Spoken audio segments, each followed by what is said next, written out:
Hai, enggak tuh kan udah. Hai, hai, ajaib mau kan? Kurba. Abon, radu muda.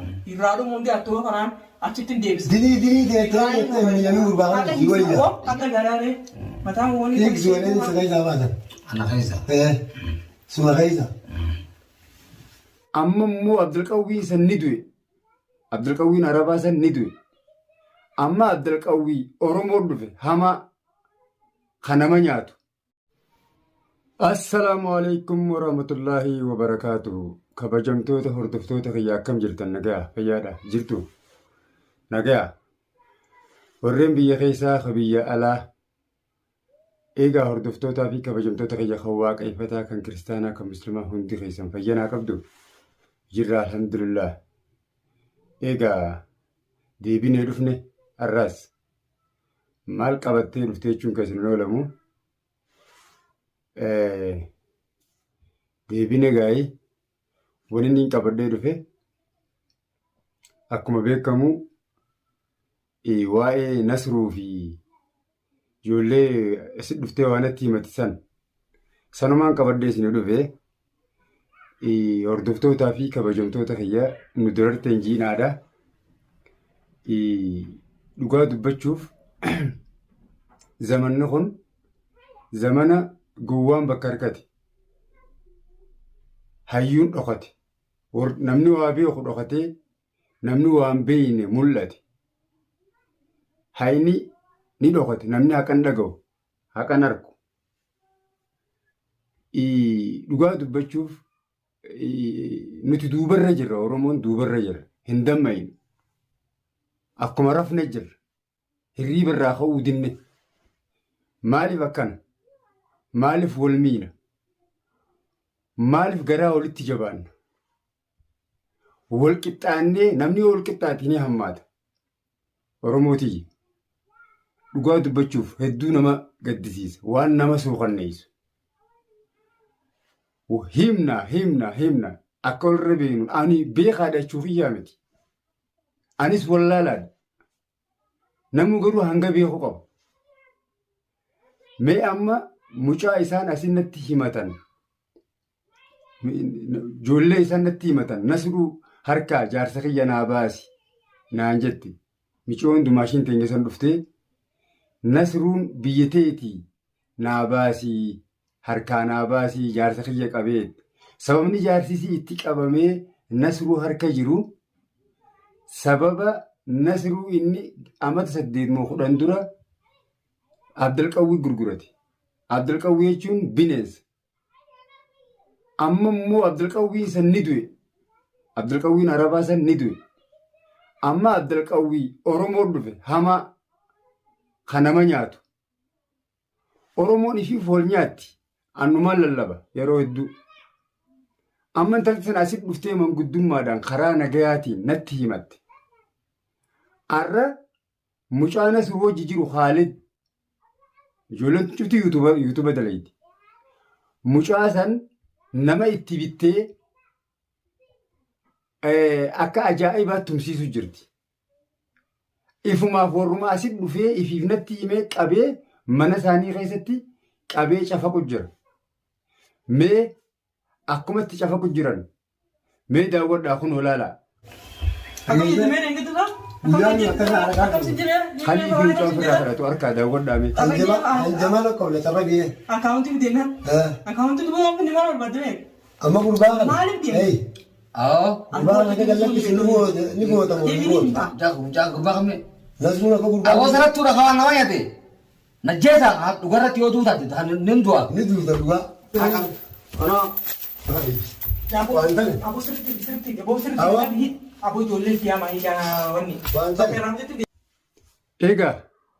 Eegaa akkuma agartan akka godhaa jiran ni agartan hordoftootaa fi kabajamtoota kiyya. Namni akkana garaa walitti jabaataa? Akkana garaa walitti jabaatanii walxixanii fidi bilbila isaa bakka keeyse ja'aniini shanshalata miilatti hidhanii. Mee amma kana agartan malee kanarra hamaa jira. Magaalaa tana keessa akkana wal miidhaa jiran. Magaalaa tana qofaa miti. Magaaluma tana radaa jaaniiti bakka dallaalonni itti walii qabamu. achitti imma dubartoota walii qabanii dubartii kana godhanii jira. Miidiyaa irratti wal hin baasan malee warri dallaalaa jechuudha. Nasruunis akkana ta'e. Nasruunis isa akkana ta'eeti ijaan inni amata 10 dura gara qabate saniif guncaa rabbii ol garsiisee inninis Nasruunis akkasii isa jaarsisiisan miidhu jira. Haa inni dhugaanni qallatti malee cittu jiran. Haa inni hin dhokatu. Haa inni uummata kallee dhugaarra ni aana. Obboleessoo rabbi sodaadhaa. Mee akka namatti daawwadhaa mee mucaan kun ammaan tana falmachuu jira. Mee daawwadhaa akka inni itti falmachuu jiru daawwadhaa mee. Gurbaan jiru. Baasii baafta. Bakka gurbaan jiru himi. Hin beeku. Akkamitti hin beeku? Hin beeku. Sama yoo ana Beeku haa. gaafate mee maal si dabalee si Qabu qabaas. Bilbilaas hin qabu. hin qabdu bilbilaas. Okey tu fasara apa kun? Kayak itu kun. Si wayii. Kayak itu kun. Komeetiin jiru. Komeetiin Qabu hin jiru. akkama fayyadaan jiru. Qabu karaa biraa hadhaa lafaa keessa jiru. Ha qabamee hidhaa keessa jiru sun hattuudhaa je'ee onneesaa akkasii falmachuu jira laala. Hattuudhaa ani hattuu miti je'ee falmachuu jira mucaan. Rabbi sodaadhaa. Ha hidhaa keessa jiru. Ha qabanii shanshalaatti kaanii jiran. Agartan gaa kun Oromoon akkana waliin jirti. Haaya magaalaa tana tokko lamaa miti.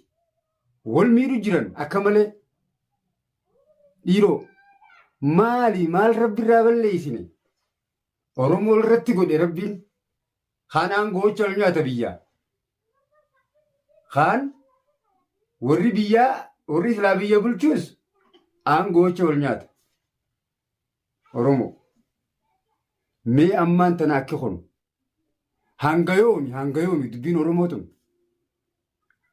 jaanii dubbiin Oromoo jalqaba yoo gammachuun eegalte akkumaan isiniin jee ettee dhumti gaddarra dhumti maaluma dhiiroo maal taane nurraan jijjiiramtu nuti amataa gadaa akkanuma mucaa kana akka godhaa jiran gartan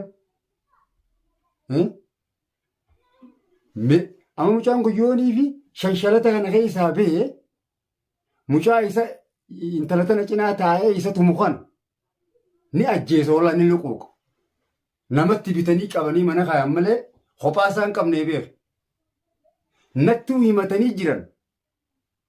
himatanii jiranii mee sababni itti mucaa kana qabanii osoon ani deemee manguddummaa san nama idaadhee dabaladhee hin laalin dhabee moo isinii dhabee jee irraa wanta hin godhin mucaa kana qabanii hariisa Nasruuti waardiyaa Nasruuti jedhanii cafaqaa jiran.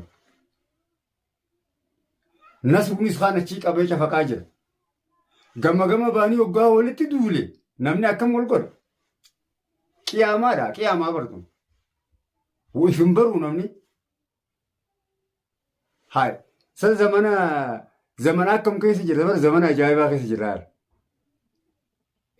Qoomii Nabi Muhammad sallallahu alaihi wasallam ifumaaf wal fixxi jee amma ambiyoonni kanaan duru ergame shanyitti ergamu Nabi Muhammad sallallahu alaihi wasallam ka waliigalaati ka addunyaati warri shanyitti ergame san rabbii musiibaa ifumaaf itti buusa hoggaanii fi abrii fudhachuu didan musiibaa rabbiin ifiif itti buusa. Kun ifumaaf musiibaa fi buusu jira. Hordoftootaa fi kabajamtoota keenya. Mee mucaa kana akka godhaa jiran mee daawwadhaa naa wajjin. Kuma mee ilaala. Dhaluma san nuhan ni beena. Fitu ni pinna. Hin beeytan isin dhala. Maaltu sin gee? Maqaa isaa hin beeytan maal gootan. Hafeeta bilbila hafeeta diisi.